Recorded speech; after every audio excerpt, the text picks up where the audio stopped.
రఘునాథ్ దాస్ కోసం ఎంత అద్భుతమైన మనిషి అంటే, ఆయనకి కోట్ల ఆస్తున్నది.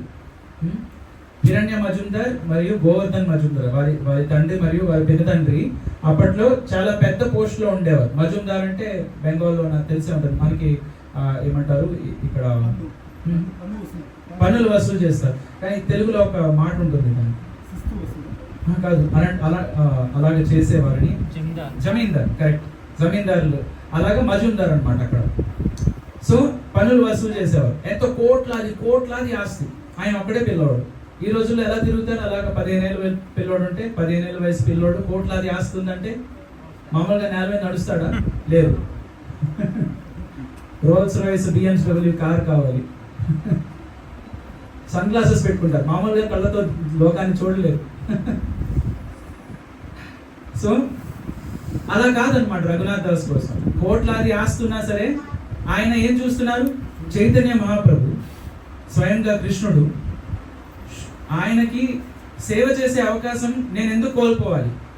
నేను వెంటనే నా జీవితాన్ని ఇదంతా వదిలేసి చైతన్య మహాప్రభుతో వెళ్ళి ఆయనకి సేవ చేసుకోవాలి, ఇది కోరుకుంటున్నారు.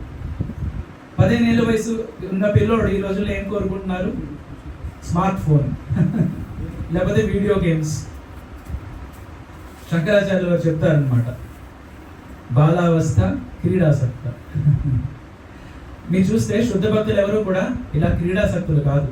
వాళ్ళ క్రీడ కూడా కృష్ణ క్రీడ.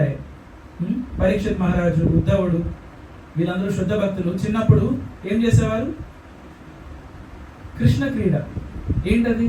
కృష్ణుడిని సేవించడం. కృష్ణుడి విగ్రహాలు ఉంటాయి. మన ప్రభుపాదుల వారు కూడా కృష్ణుడి విగ్రహాలు, జగన్నాథ స్వామి విగ్రహాలు తీసుకొని జగన్నాథ స్వామి రథయాత్ర చేసేవారు చిన్నపిల్లడి వయసులోనే, ఇంకా 15 ఏళ్ళు లోపలే. సో వీళ్ళందరూ శుద్ధ భక్తులు. వారి నుంచి మనం నేర్చుకోవడానికి, వారి గురించి మనం వింటున్నాం. నేనైతే అలా కాదు.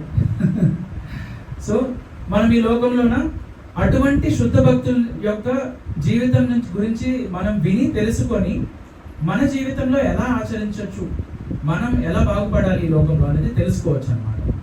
సో రఘునాథ్ దాస్ గోస్వామి ఆ వయసులోనే నాకు ఈ సంసారం వద్దు, కోట్లాది, ఎవరు అనుకుంటారు మామూలుగా సంసారం వద్దని? చాలా కష్టాలు ఉన్నాయి, లోన్లు కట్టలేకపోతున్నాను, రెంట్ కట్టలేకపోతున్నాను, ఇల్లు కొనుక్కోవడానికి ఇబ్బంది అవ్వట్లేదు, ఇవంతా వదిలేసి సన్యాసి అయిపోతే బాగుంది అనుకుంటారు. కానీ కోట్లాది ఆస్తున్నది. చిటికేస్తే ఈ లోకంలో ఎటువంటి సుఖమైనా రావచ్చు ఆయన దగ్గరికి. అటువంటి మనిషి ఏమంటున్నారు? ఇదంతా వద్దు, నాకు ఈ పరివారం వద్దు, ఈ కోట్లాది ఆస్తులు ఏమొద్దు,